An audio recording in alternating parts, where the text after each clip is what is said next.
আমার আল্লাহ কয় 1 নাম্বার বান্দা আল্লাহ বলে ডাক দিলে আমি আল্লাহ বান্দার হায়াত বাড়াইয়া দেই। মানুষের সবচাইতে বড় চাহিদা, মানুষ বেশি দিন দুনিয়াতে বাঁচতে চায়। কথা বলেন। তাহলে বলেন, মানুষ দুনিয়াতে বেশি বাঁচতে চায় না কম বাঁচতে চায়? হঠাৎ হার্ট অ্যাটাক করার কারণে ঢাকা লেভেট হসপিটালের মধ্যে নিয়ে যায়, ঢাকা মেডিকেলের মধ্যে নিয়ে যায়, ইবনে সিনার মধ্যে নিয়ে যায়, হার্ট ফাউন্ডেশনের মধ্যে নিয়ে যায়, নিয়ে আবার 1 রাত্র মানে 24 ঘন্টা অতিবাহিত করার জন্য 1 রাত্র 24 ঘন্টার জন্য 70,000, 80,000, 1 লক্ষ টাকা, 1.5 লক্ষ টাকা লাগে। কিন্তু আল্লাহ কয় জগতের বান্দার দলেরা রে, আমি আল্লাহরে যখন কোন বান্দা 1 নাম্বার আল্লাহ বলেই ডাকে, আমি আল্লাহ বান্দার হায়াত বাড়াইয়া দিই। 2 নাম্বার, আমি আল্লাহ পাক রব্বুল আলামিনের ওই বান্দা আল্লাহ বলে ডাকার কারণে ওই বান্দার যদি কঠিন কোন রোগ বিমার থাকে আমি আল্লাহ শিফা দান কইরা দেই। 3 নাম্বার, ওই বান্দার রিজিকের ব্যবস্থা, আপনি যে খানা খান ইনকাম করে আনেন আমার আল্লাহ রিজিকে বরকত দান করে। আলহামদুলিল্লাহ। ডাকবেন কয়বার? একবার। ডাকবেন কয়বার? 4 নাম্বার, ওই বান্দা যদি কঠিন কোন বিপদে থাকে আমার আল্লাহ ওই বান্দারে বিপদ থেকে উদ্ধার করে দেয়। 5 নাম্বার, ওই বান্দা যখন ইন্তেকাল করবে ইন্তেকাল করার সময় ঈমানের সাথে মরণ দেওয়া হবে। আপনাদের এলাকার অনেক মানুষ মারা যায়, দেখবেন মারা যাওয়ার সময় বিছানায় প্রস্রাব করে দেয়, বিছানায় পায়খানা করে দেয়, দেয়নি? নাকে দিয়া রক্ত বাইর হয়, মুখে দিয়া রক্ত বাইর হয়, জিহ্বায় কামড় দিয়া দেয়, এভাবে হয় না? চোখ উল্টায়া দেয়। ইয়া রাসূলুল্লাহ, কেন এমন হয়? আমার নবী কয় আজরাইল যখন তার সামনে দাঁড়ায়া যায়, ওই আজরাইলের ভয়ঙ্কর চেহারাটা দেইখা বান্দা যখন আজরাইলের সঙ্গে কথা বলার চেষ্টা করে ওই সময় বান্দার 2 সোয়ালের মাঝখানে জিহ্বাটা আটকায়া কামড় কইরা যায়। বান্দা চোখের ইশারা দিয়া অনেক কিছু বোঝাইতে চায়, বান্দা বুঝাইতে পারে না, চোখগুলা উল্টায়া দেয়।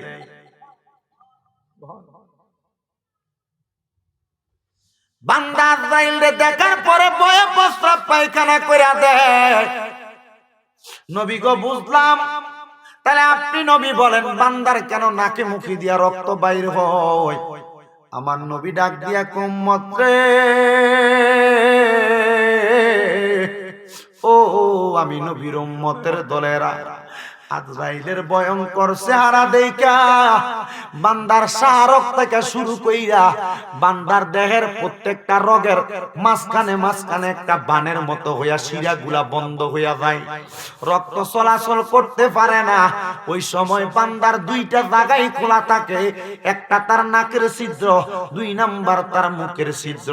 নাকে মুখে দিয়া রক্ত বাইর হয়। ইয়া রাসূলুল্লাহ, এমন ভাবে যারা মারা যায় তাদের মরণটা কি বালা মরণ নি? আমার নবী কয় না রে না, এই মরণটা বালা মরণ না, এই মরণটা বড় কষ্টের মরণ। নবী গো, আমরা কষ্ট পাইয়া মরতে চাই না। আমার নবী কয় ঈমানদার হইয়া মরবা, যদি আমার আল্লাহরে ঈমানের সাথে ডাকতে পারো। নবী গো, আমার আল্লাহরে ঈমানের সাথে কেমনে ডাকতাম? আমার নবী ডাক দিয়া কয়, একবার আল্লাহরে আল্লাহ বইলা ঈমানটারে তাজা রাইখা যদি মরতে পারো আমার আল্লাহ তোমার রূহ কবজ করার জন্য আজরাইল ফেরেশতারে পাঠাইবো। ওই আজরাইল ফেরেশতারে পাঠানোর আগে আমার আল্লাহ তুমি বান্দার কাছে 2টা রহমতের ফেরেশতা পাঠাইবো। নবী গো, আপনি আপনি দয়াল নবীর কাছে জানতে চাই, আপনি নবী বলেন না আজরাইল আসার আগে দুইটা ফেরেশতা আইসা কি করব?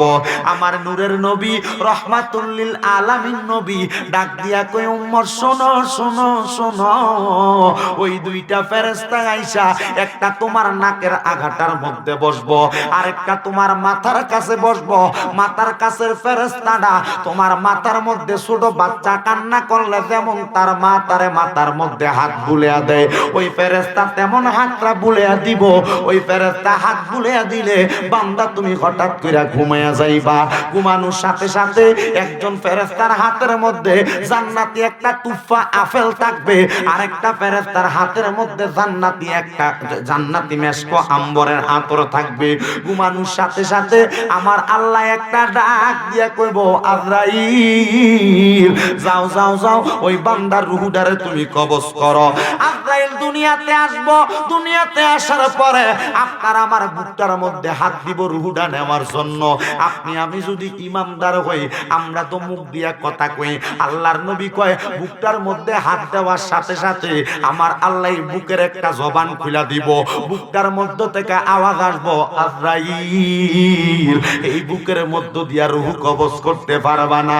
বলে কেন কেন কেন পারবো না? কারণ এই বুকের মধ্যে আল্লাহর ভালোবাসা, নবীর ভালোবাসা, কোরআন সুন্নাহর ভালোবাসা আছে। আজরাইল আমি যতক্ষণ পর্যন্ত এই দেহের সাথে সংযুক্ত, এই দেহের সাথে অ্যাডজাস্ট করা আছি, এই দেহের সাথে মিলিত আছি, এই দেহের মধ্য দিয়া বুকের মধ্য দিয়া রূহ বাহির করতে পারবে না। এবার আজরাইল ফিরে যাইয়া আমার আল্লাহ পাক রব্বুল আলামিনের কাছে বলবে মাবুদু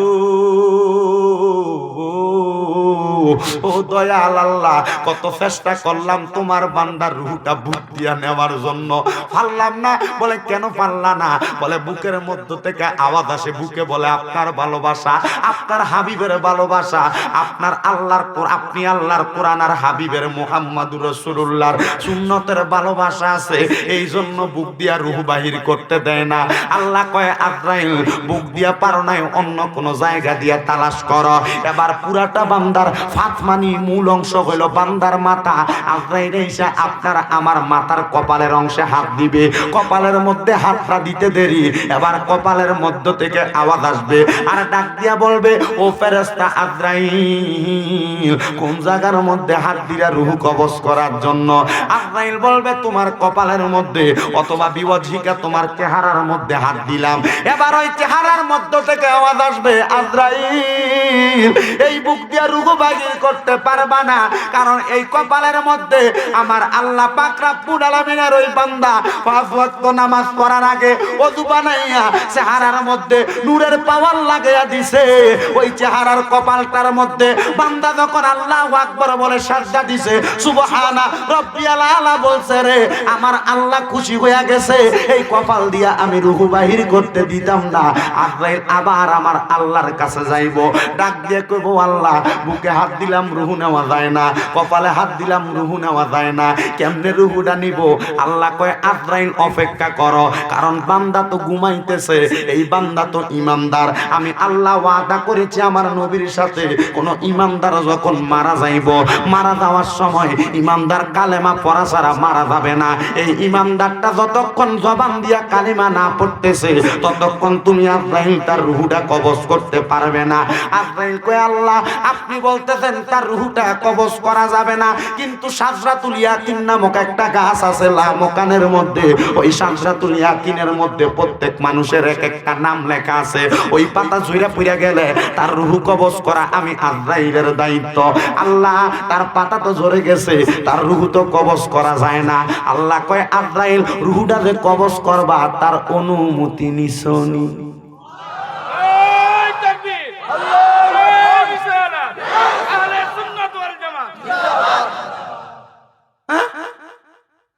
অনুমতি অনুমতি আল্লাহর হাবিব সাল্লাল্লাহু আলাইহি সাল্লাম শিখিয়ে দেয় যে দুনিয়াতে তো কারোর ইন্তেকালের পূর্বে অনুমতি নেওয়া হয় নাই, শুধু আমি মুহাম্মাদুর রাসূলুল্লাহ সাল্লাল্লাহু আমার রূহটা কবজ করার সময় আমার কাছে অনুমতি চাইছি।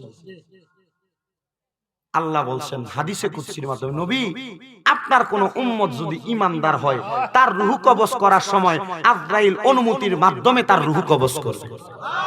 এই বলেন আমরা ঈমানদার হইতে চাই কি চাই না? এই জোরে বলেন চাই কি চাই না? এই কারা কারা চাই? ডান হাত তুলে আল্লাহকে। এই কারা কারা চাই? নারায়ে তাকবীর, নারায়ে রিসালাত, আহলে সুন্নাত ওয়াল জামাত জিন্দাবাদ, জিন্দাবাদ। হযরত মাওলানা শামীম রেজা আল কাদরি সাহেব বাজান রে, আমার পাঁচতরি এলাকার বাবারা, পাঁচতরি এলাকার বন্ধুরা, গভীর মনোযোগ অন্তরের কান্ডা লাগিয়ে শুনবেন রে বাবারা। এবার ইমানদার বান্দারে রহমতের ফেরেশতা আমার আল্লাহ পাক রব্বুল আলামিন আদেশ দিবে, রে ফেরেশতা তার রূহটা কবজ করবা, অনুমতি লইবা, অপেক্ষা করো। কারণ ইমানদার বান্দা মুখে দিয়া কালিমা পড়া ছাড়া ইন্তেকাল করবে না। আর আল্লাহর নবী কয় বিকাউলি লা ইলাহা ইল্লাল্লাহ ফাদাখালাল জান্নাতা, যেই বান্দা মরার আগে একবার লা ইলাহা ইল্লাল্লাহ মুহাম্মাদুর রাসূলুল্লাহ সাল্লাল্লাহু আলাইহি ওয়াসাল্লাম পয়রা ইন্তেকাল করব, আমার আল্লাহর ওই বান্দা কবরে যাওয়ার পরে কোনো সওয়াল নাই, কবরে যাওয়ার পরে কোনো জবাব নাই। আমরা জানি কবরে তিনটা প্রশ্ন, মান রাব্বুকা ওয়া মান দীনুকা ওয়া মান নাবিয়ুকা। আল্লাহর নবী কয় বিকাউলি লা ইলাহা ইল্লাল্লাহ, তার মুখে দিয়ে কালেমাটা বাহির হইব, তারা ইন্তেকাল করার পরে বলা হবে ফাদাখালাল জান্নাতা। প্রশ্নের জবাব নাই, জবাব নাই, সাথে সাথে বলবে বান্দা জান্নাতে যাও। শর্ত ইমানদার হওয়া লাগবে। বলেন কি হওয়া লাগবে? হ্যাঁ হ্যাঁ, কি হওয়া লাগবে? আজরাইল আমার আল্লাহর একটা ডাক দিয়া কয়, আল্লাহ কেমনে রূহটা কবজ করব? বলে ইমানদার কলমা পড়ব, অপেক্ষা করো। আল্লাহ অপেক্ষা করলাম। কোন সময়? বলে ইমানদার বান্দা ঘুম থেকে ওঠার পরে। ঘুম থেকে কেমনে জাগাইব? ইমানদার বান্দারে তো ঘুম থেকেও জাগানো যাচ্ছে না। দুইটা ফেরেশতা একটা নাকের আগাটার মধ্যে বসছিল রে বাবা। ওই ফেরেশতাটা নাকের আগার মধ্যে মেসকো আম্বরের একটু আতর লাগিয়ে দিব। আর জোরে কোন সুবহানাল্লাহ। ওই আতরটা লাগানোর পরে ইমানদার বান্দাটা আতরের সুঘ্রাণটা পাইয়া এবার চোখটা খুলতে লাগবে। আর একটা ফেরেশতার হাতের মধ্যে জান্নাতি একটা তুফা আপেল থাকবো। ওই আপেলটা ইমানদারের সামনে ধরব, ধরার সাথে সাথে ইমানদার বান্দাটা লক্ষ্য কইরা তাকিয়ে দেখব ওই আপেলের মধ্যে কালিমা তৈয়্যিবা লেখা আছে। ইমানদার খানার পাগল হইবে না, ইমানদার বান্দাটা ওই আপেলের কালিমাটা পড়ব, লা ইলাহা ইল্লাল্লাহ মুহাম্মাদুর রাসূলুল্লাহ সাল্লাল্লাহু আলাইহি ওয়াসাল্লাম। আমার নবী কই উম্মত ইমানদার কালিমা পড়ার সময় তাদের জবান দিয়ে একটা বাতাস বের হবে। ওই বাতাসটা বের হওয়ার সাথে সাথে ওই বাতাসের মধ্য দিয়া ইমানদার বান্দাটার রূহটা কবজ করা হবে। সুবহানাল্লাহ। ইমানদার বান্দাটা টের পাবে না। আল্লাহর নবী রহমতের নবী কই এটা 5 নাম্বার পুরস্কার আমার আল্লাহরে আল্লাহ বলে ডাকার কারণে। এবার ইমানদার বান্দা যখন তার রূহটা কবজ করা হবে, ইমানদার তো টের পাবে না, ইমানদার তো কোনো টের পায় নাই। এবার আজরাইলের হাতের মধ্যে ইমানদারের রূহ আছে না নাই? আছে না নাই? ইমানদারের রূহটা আজরাইল তার ডান হাতের মধ্যে লইছে। এবার নেওয়ার পরে দেখে আমরা এলাকায় কিছু মাছ দেখবেন যেটার ধরলে হাতে থাকে না, বাইং মাছ আছে, আসেনি? বাইং মাছ ধরলে থাকে না, পিছলে ফিরা জায়গা। এবার আজরাইলের হাতে ইমানদারের রূহটা থাকবে না, এবার বাম হাতে নিবে, থাকবে না। আজরাইল আমার আল্লাহর একটা ডাক দিয়া কয়, মাবুদ ইমানদারের রূহটা তো আমার হাতে থাকে না। আল্লাহ কয়, আজরাইল ফাদাখালাল জান্নাতা, জান্নাতে প্রবেশ করো। জান্নাতের মধ্যে যাইয়া একটা রূপার পেয়ালা পেয়ালা আজরাইলটা নিব, নেওয়ার সাথে সাথে ওই রূপার পেয়ালার মধ্যে আপনার আমার ইমানদার বান্দার রুহুটা রাখা হবে। রুহুটা রূপার পেয়ালায় থাকবে না। এবার আজরাইল আমার আল্লাহরে কইব, আল্লাহ ইমানদারের রুহুটা তো রূপার পেয়ালার মধ্যে থাকে না। হে আজরাইল ফেরেশতা, এবার একটা স্বর্ণের পাত্র নাও, স্বর্ণের পাত্রের মধ্যে তুমি ইমানদারের রুহুটা রাখো। স্বর্ণের পাত্রের মধ্যে রাইখা দেখবো ইমানদার বান্দার রুহুটা স্বর্ণের পাত্রেও থাকে না। মাবুদ রাব্বুল আলামিন আল্লাহ, ইমানদার বান্দার রুহুটা তো স্বর্ণের পাত্রে থাকে না, রূপার পাত্রে থাকে না, ইমানদারের রুহুটা তো কোনো জায়গায় কোনোভাবে থাকে না। আল্লাহ কি করব? আমার আল্লাহ কয়, আজরাইল শোনো শোনো শোনো, ইমানদারের রুহু যেহেতু জান্নাতের স্বর্ণ রূপার পেয়ালায় থাকে না, তুমি রহমতের ফেরেশতা আজরাইলের হাতের মধ্যে থাকে না, যেহেতু তোমার কোন জায়গার মধ্যে রুহু রাখতে পারো না, যাও যাইয়া তার রুহু তার মাঝে ফেরত দিয়া দাও। আল্লাহ কয়, ওয়ালা তাকুলু লিমান ইউকতালু ফি সাবিলিল্লাহি আমওয়াত বাল আহইয়াউ ওয়ালাকিন লা তাশউরুন। আল্লাহ কয়, জগতের মধ্যে যারা আল্লাহর রাস্তায় ইন্তেকাল করে অথবা ইমানদার হয়ে ইন্তেকাল করে, তোমরা তাদেরকে মৃত বইলো না, তোমরা তাদেরকে মরা বইলো না, বাল আহইয়াহুম, তারা জিন্দা, ওয়ালাকিন লা তাশউরুন, এদেরকে যারা মৃত বলে তারা বোঝে না, নির্বোধ, বোঝে না বিদায় তারা মরা বলে। আল্লাহর ওলি যারা, নেককার বান্দা যারা, ইমানদার বান্দা যারা, তারা ইন্তেকাল করার পরে তাদের রূহটা আবার তাদের মাঝে ফিরিয়ে দেওয়া হয়। আপনারা হয়তো খবর পাইছেন, কুমিল্লা শহরের ক্যান্টনমেন্টের ময়নামতি সাহেবের বাজার এলাকায় রেজবিয়া দরবার শরীফের একজন বায়াত আব্দুল করিম মুন্সি নামক একটা লোক ইন্তেকাল করার পরে, ওই ব্যক্তির ইন্তেকালের 10 মাস 17 দিন পরে ব্যক্তির লাশটা কবরে যেমন ছিল তেমন ঠিক পইরা ছিল। কেন রে বন্ধু জাননি? ওনার ইন্তেকালের মাত্র 6-7 দিন আগে যাইয়া আমি এবং আমার এই ভাইটা আমরা একসাথে উনি যেখানে শুয়েছিলেন ওই জায়গার মধ্যে ওনারে নিয়ে ওনার ছেলে কলিল রেজবিরে নিয়ে দোয়া করে আসছি। কিছুদিন পরে হঠাৎ করে দেখতে পাইলাম ওই ভাইয়ের বাবা জানি ইন্তেকাল করার পরে হঠাৎ নাকি স্বপ্ন দেখায় লাশটা মাটির মধ্যে পানিতে ভিজতেছে, কাদা লাগতেছে, যেন তার এখান থেকে সরানো হয়। চিন্তা করেন, 10 মাস 17 দিন পরে একটা লাশ যদি কবরের মধ্য থেকে মানুষকে খবর দিয়া বলতে পারে, আমার কবরে ভালো লাগতেছে না, আমার কবরে পানি এবং কাদার মধ্যে আমি আছি, আমারে উদ্ধার করো। এবার কবর কুইরা দেখে যেমন দেখো তেমন পড়ে আছে। আপনারা বলেন বাবারা, ওনার মরণটা কি বালা মরণ হয়েছিল না খারাপ? বালা মরণ না খারাপ মরণ? আপনারা বলেন ভালোভাবে আমরা মরতাম চাই কি চাই না? এ বাবা, 10 মাস 17 দিন পরে দেহটার মধ্যে কি ফুকে খাওয়ার কথা না, ফসা ধরার কথা না, গন্ধ বাইর হওয়ার কথা না, কিছুই জি নাই। বলে হবে কেমনে? উনি হযরতে রেজভী শাহ হুজুর কেবলার বায়াত।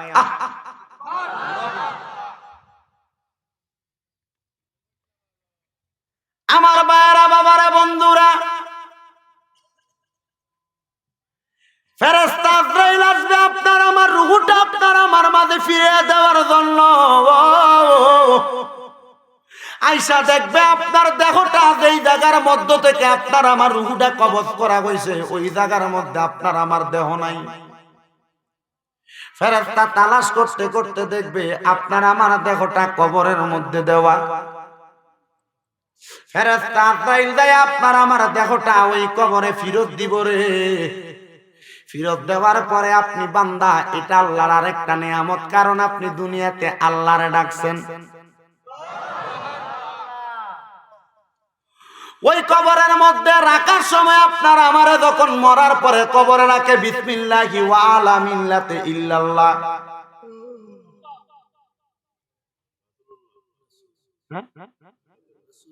মিল্লাতে ওই কবরে আপনারে আমারে রাখার সময় পড়া হয় বিসমিল্লাহি ওয়া আলা মিল্লাতে রাসূলিল্লাহ। শুরু করলাম পরম করুণাময় আল্লাহর নামে এবং দিলাম মিল্লাতে রাসূলিল্লাহ, রাসূলের মিল্লাতে। আমি জানতে চাই বাবারে, যে রাসূলের মিল্লাতে দিয়া গেলা, ওই রাসূল যার 1500 বছর আগে দুনিয়া থেকে রওজা মুবারকে চলে গেছে, উনি আছে মদিনায়, তোমারে মাটি দিল পাঞ্চরি আশ্রয়নের কবরস্থানে। তাহলে রাসূল আছে মদিনায়, তুমি কি লাগে নবীর কাছে দিলা? তাহলে বোঝা গেল বাবা, নবীর কাছে দিছি মানে কবরে নবী আইব। আসবে কি আসবে না? জোরে করেন, আসবে কি আসবে না? বাগানো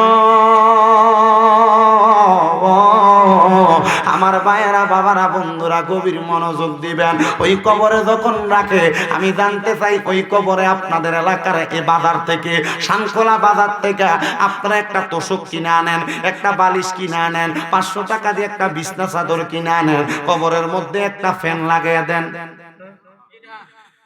নিচে তোষক দেন, বালিশ দেন, কিছু দেন। পুরুষ হইলে 3 কাপড়, নারী হইলে 5 কাপড়। কথা কোন ঠিক না বেটি? ওই কবরের মধ্যে কোনো লাভ নাই, তুসুক নাই, বালিশ নাই, আলো নাই, বাতাস নাই।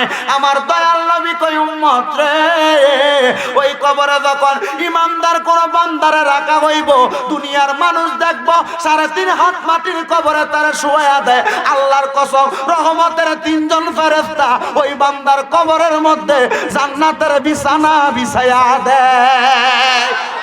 ইয়া রাসূলুল্লাহ, নবী গো, ও দয়াল নবী, মায়ার নবী, রহমাতুল লিল আলামিন নবীজি, বুঝতে পারলাম ওই কবরে এত সুন্দর ব্যবস্থা করা হয়। নবী গো, আপনার কাছে জানতে চাই কেন করা হয়? আমার নবী কয়, যদি তুমি ইমানদার হও। নবী গো, কেমন ইমানদার হওয়া লাগবে?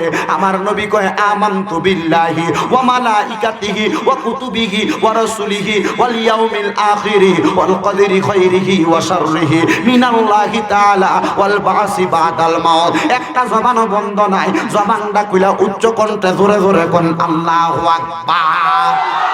আমার ভাইরা বাবারা বন্ধুরা রে, গভীর মনোযোগ অন্তরের কানটা লাগাইয়া শুনবেন। ওই কবরের মধ্যে আপনার জান্নাতের বিছানা দিল, 7 নাম্বার পুরস্কার পাইলেন। এবার 8 নাম্বার পুরস্কার আপনারে আমারে দেখা হবে। ইয়া রাসূলুল্লাহ, 8 নাম্বার পুরস্কারটা কি আপনার কাছে জানতে চাই। ওই কবরে 3টা প্রশ্ন করা হয়, সবাই জানি। ওই কবরের মধ্যে কোনো প্রশ্ন করা হবে না, ওই কবরের মধ্যে কোনো প্রশ্ন করা হবে না, ওই কবরের মধ্যে কোনো প্রশ্ন করা হবে না।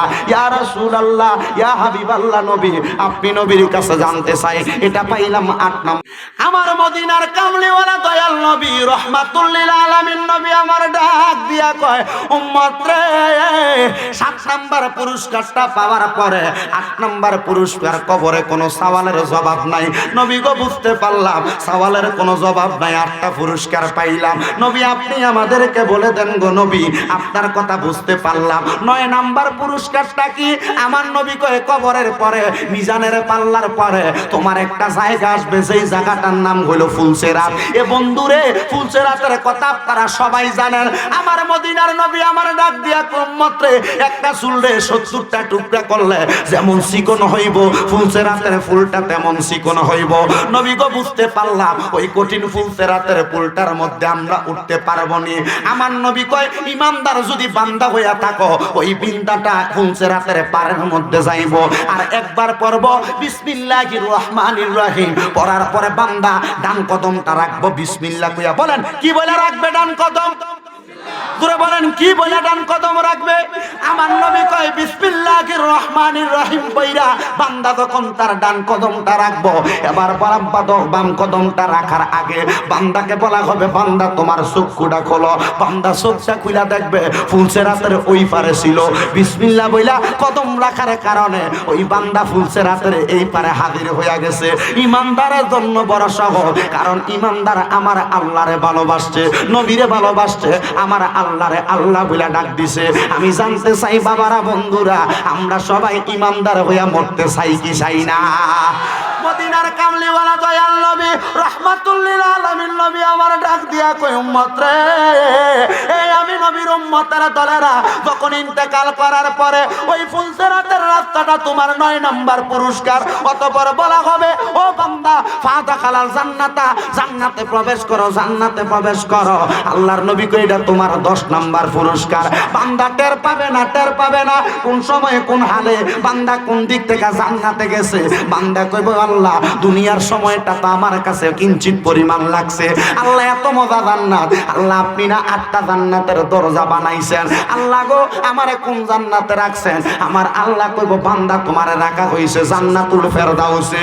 মাবুদ, জান্নাতুল ফেরদাউসে রাখা হইছে। বুঝতে পারলাম, জানতে পারলাম, আল্লাহ, আরো তো 7টা জান্নাত আছে, আমার তো 7টা জান্নাত দেখতে মনে চায়। চায়। আর জবান খুলা ধরে কন্যা সুবহানাল্লাহ। ও বন্ধুরে, কারণ বান্দা ইমানদার হইয়া মারা গেছে, বান্দা নবীর পাগল হইয়া মারা গেছে। নবীর পাগল হইলে জান্নাতের অভাব হয় না, নবীর পাগল হইলে জান্নাতের অভাব হয় না। আল্লাহ কয় জিবরাইল, এই বান্দা যে জান্নাতে যাইতে চায় ওই বান্দার সেই জান্নাত দেখাও। আল্লাহর 8টা জান্নাতের জান্নাতুল ফেরদাউস বড় জান্নাত, জান্নাতুন নাঈম একবারে ছোট জান্নাত। ওই ছোট জান্নাত জিবরাইল ফেরেশতা ঘুরে শেষ করতে পারছে না। সুবহানাল্লাহ। নারায়ে তাকবীর, আল্লাহু আকবার, নারায়ে রিসালাত, ইয়া রাসূলুল্লাহ, আহলে সুন্নাত ওয়াল জামাত জিন্দাবাদ, জিন্দাবাদ। নবী ওয়ালির শত্রুরা হুঁশিয়ার, সাবধান। জিবরাইল ফেরেশতা আল্লাহর 8টা জান্নাতের একটা ছোটটা যেটা অর্ধেক ঘুরে শেষ করতে জোরে কয় না কেন পারে? আল্লাহ পাক রব্বুল আলামিনের কাছে দেখো, আল্লাহ জান্নাত ঘুরে দেখতে মন চায়, বলে দেখবা, দেখো না জিবরাইলের 600 নূরের ফাঁকা 2টা বাউলানি দিছে, যেটা 2টা বাউলানি দিলে চোখের পলকে লামকান থেকে দুনিয়াতে আসতে পারে। জিবরাইল সেই ফাঁকা দিয়া 500 বছর উঠছে, কইরা দেয় শেষ হয় না জান্নাত দেখা। এবার ছোটটার মধ্যে ঢুকছে তো এবার 100টা বাউলে পারে না, এবার 600 নূরের পাখা দিয়া পুরো জান্নাতের কিঞ্চিত পরিমাণ অংশ ঘুরে আল্লাহর কাছে, আল্লাহ 600 নূরের পাখা দিলা, 600 নূরের পাখা দিয়া পুরো জান্নাত ঘুরে দেখতে চাইছিলাম, আল্লাহ এটা বুঝি তোমার একটা জান্নাত, আল্লাহ এটাই তো এখনো দুইটা ঘুরে দেখতে পারলাম না। আল্লাহ কই এটা তো বিন্দু পরিমাণ। জিবরাইল কয়, আল্লাহ এত বড় জান্নাত বানাইছো কার লাগা? আল্লাহ কয় আমার প্রিয় বান্দার লাগা। জোরে কইলেন না সুবহানাল্লাহ। আল্লাহ আমি জিবরাইল পারলাম না, আপনার বান্দা পারবো কেমনে? আল্লাহ কয় না, বান্দা পারবো। আল্লাহ কেমনে পারবো একবার বলেন না? আল্লাহ কয় যাও তুমি মসজিদে হারামের ভিতরে প্রবেশ করো। আল্লাহ গেলাম, বলে মসজিদে হারামের দরজায় যেয়ে দাঁড়াইবা, যেই ব্যক্তিরে দেখবা নামাজে ফজরের মধ্যে সর্বপ্রথম আসছে লাস্টে বাইর হইছে, ওই ব্যক্তি জান্নাত তার জন্য বানাইছি। এবার যেয়ে দাঁড়াইছে জিবরাইল, বুড়া মানুষের শুরুতে জান্নাতের গেটে যেয়ে দাঁড়াইয়া দেখতাছে একটা মুরব্বী মানুষ আইতাছে, দাড়িটা বট দিয়া ফজরের একবারে অনেক আগে মসজিদের ভিতরে ঢুকছে, মসজিদে হারামে ঢুকে দেখতেছে উনি মসজিদে ঢুকে ইবাদত করতেছে। সবাই বাইর হইছে, বাইর হওয়ার সময় দেখে সবাই বাহির হয়, কিন্তু ওই মুরব্বী যেটারে দেখছে এটা জান্নাত থেকে বাইর হয় না। আটটা দেখতেছে ফজরের অনেক পরে। আচ্ছা, ফজরের নামাজের পরে একটা নফল ইবাদত আছে, নামটা কি জানো? এশরাকের নামাজ আছে না? এশরাকের নামাজ আছে না? এশরাকের নামাজ, ওই এশরাকের নামাজের পরে 4 রাকাত কইরা উনি বাইর হইতাছে, জিবরাইলের সামনে দিয়া দাঁড়াইছে, মানবীয় সুরত দাহিয়াতুল কালবি জিজ্ঞেস করতেছে, আচ্ছা ভাই সাহেব আপনি কই গেছিলেন? বলে মসজিদে। বলে কখন আইছিলেন? নামাজের একবারে আগে। এত দেরিতে যাইতেছেন? ও কাম নাই তো এর লাগি দেরিতে যাইতাছি। আচ্ছা ভাই সাহেব আপনার কাছে আমার একটা প্রশ্ন, আপনি কোন তো দেখি আল্লাহর একটা ফেরেশতা আছে যিনি মুআল্লিমুল মালাইকা জিবরাইল আলাইহিস সালাতু ওয়াস সালাম, উনি কই আছে? বলে আরে এটা কি ধরনের প্রশ্ন? আমি দুনিয়ার মানুষ, আমার কাছে এই প্রশ্ন না। ভাই সাহেব আপনি যত ইবাদত বেশি করেন, আল্লাহর মুহাক্কিক বান্দা যারা, আল্লাহর প্রিয় বান্দা যারা, সলিহিন বান্দা যারা, আবেদ বান্দা যারা, তারা চাইলেই কথা বলতে পারে। আচ্ছা একটু বলেন তো। উনি বলতেছে জিবরাইল তো দুনিয়াতে কোথাও নাই। কি বলেন দুনিয়াতে নাই? আচ্ছা আরেকটু দেখেন তো, জিবরাইল তো 7 আসমানের 7 জমিনের কোথাও নাই। আরেকটু দেখেন তো, বলে জিবরাইল আরশে নাই, কুরসিতে নাই, লৌহে নাই, কলমে নাই, কোথায়? জান্নাতে নাই, জাহান্নামে নাই। কি বলেন? কি বলেন? ফিরত গেলেন আমার আল্লাহর কাছে রব্বুল আলামিন। আল্লাহ বলেন, ও আল্লাহ আপনার এই বান্দা কি? বলে উনি হইল হযরতে সিদ্দিক আকবর, আল্লাহর একজন প্রিয় বান্দা। মাবুদ অল্প সময়ে কেমনে দেখলো আপনার কাছে জানতে চাই। বলে অল্প সময় দেখে ফেলেছে, কারণ বান্দার সে ক্ষমতা আছে। 600 নূরের পাখা দিয়া পারলাম না, মাত্র এই অল্প মুহূর্তে কেমনে বান্দা পারলো? বলে বান্দার ক্ষমতা আছে, কারণ বান্দা ঈমানদার। আল্লাহ এই জান্নাতগুলা বান্দার জন্য রাখছেন, আপনারা একবার আল্লাহ বইলা ডাকার জন্য। একবার আল্লাহ বইলা ডাকলে 10টা পুরস্কার দিবেন। এই জন্য একজন আশেক বলতেছে, শোনো ঈমানদার বান্দা তো জান্নাতের পাগল না, ঈমানদার বান্দা জান্নাত যার জন্য আল্লাহ বানাইছে ওই নবীর পাগল। সুবহানাল্লাহ। ইয়া রাসূলুল্লাহ, নবী গো, ও মায়ার নবী, দয়াল নবী, রহমাতুল লিল আলামিন নবীজি, কেন কেন কেন ঈমানদার জান্নাতের পাগল না, বলে জান্নাত যার জন্য বানাইছে ওই রহমাতুল লিল আলামিন নবীর পাগল। ওই নবীর পাগল হইয়া মরতে পারলে, ওই নবীর সুন্নত মাইনা মরতে পারলে, ওই নবীর অনুসরণ করে মরতে পারলে বান্দা জান্নাত তালাশ করা লাগবে না। আল্লাহর জান্নাতের ফেরেশতারা বান্দারে তালাশ করে জান্নাতে নিয়ে যাইব। এবার কবি সুরে সুরে লিখতেছে, আমি চাই না বেহেশত ভয় পাই না জাহান্নাম, আমি চাই না বেহেশত ভয় পাই না জাহান্নাম, আমারে কপালে লিখে দিও দয়াল নবীর নাম, আমারে কপালে লিখে দিও। অনেকে ফতুয়া লাগাইতেছে, আল্লামা মুবারক হোসেন জালালী সাহেব জালালিয়া দরবার শরীফের উনি গাওয়ার পরে লিখতেছে, সুন্নিরা বলে জান্নাত চায় না, সুন্নিরা বলে জাহান্নাম চায় না, সুন্নি বলে কপালে পীর বাবার নাম চায়। আমরা কি পীর বাবা বলছি না নবীর নাম বলছি? বলেন নবীর নাম বলছি না আমরা? তো নবীর নাম বলছি এই কারণে, কারণ আমরা নবী চাই। এই নবীকে চাই বিদায় আমরা জানি নবীকে যারা চায় তারা জান্নাত পাবে, কারণ নবীর অনুসরণ করলেই জান্নাত পাওয়া যায়। কথা বলেন ঠিক না বেটে? এই জন্য দুনিয়াতে জান্নাত নাই, দুনিয়াতে নবীর অনুসরণ করেন, দুনিয়া থেকে যাওয়ার পর জান্নাত নবী আপনার ঢুকিয়ে দিবেন। শাফাআতি লিআহলিল কাবাইর মিন উম্মতি, নবী কয় আমার উম্মতের ভিতরে কবিরা গুনাহ যারা করবে আমি নবী তাদেরকে সুপারিশ করে জান্নাতে নিয়ে যাব, তবে ওই ব্যক্তির ঈমানটা যেন তাজা থাকে, কবিরা গুনাহটা ভুলে হয়ে গেল তারা মাফ করে আমি নবী সুপারিশ করে জান্নাতে নিব। জোরে বলেন সুবহানাল্লাহ। ইয়া রাসূলুল্লাহ, ইয়া হাবিবাল্লাহ, নবী গো, ও দয়াল নবী, মায়ার নবী, রহমাতুল লিল আলামিন নবী, 10টা পুরস্কারের খবর জানলাম নবী গো। ওই 10টা পুরস্কার আপনি আল্লাহ পাক রব্বুল আলামিনের পেয়ারা নবী বলতেছেন, আল্লাহরে আল্লাহ বলে ডাকলে দেওয়া হবে। আমার নবী কয় নাম, হ্যাঁ অবশ্যই দেওয়া হবে। তাহলে আল্লাহরে কেমনে ডাকা হয়? আমার নবী কয় আল্লাহরে ডাকা হয় একটা মাধ্যম, 2টা মাধ্যম, 3টা মাধ্যমে। নবী গো কেমনে মাধ্যম জানায়া দেন। এবার আমার নবী কয় ওয়াবুদুল্লাহ ওয়া লা তুশরিকু বিহি শাইআ ওয়া বিল ওয়ালিদাইনি ইহসানা। এই 3টা মাধ্যমে আমার আল্লাহরে পাওয়া যায়।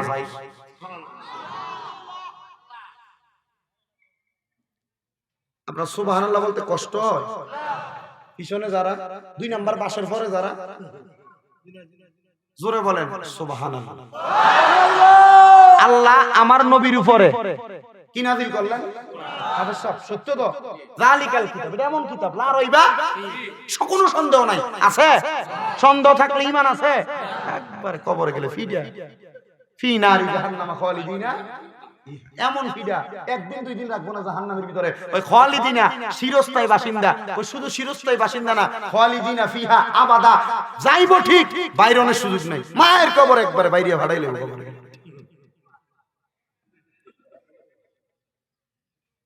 কথা কোন ঠিক না বেটি? জাহান্নাম জান্নাত সবকিছুর চাইতে নবী আগে।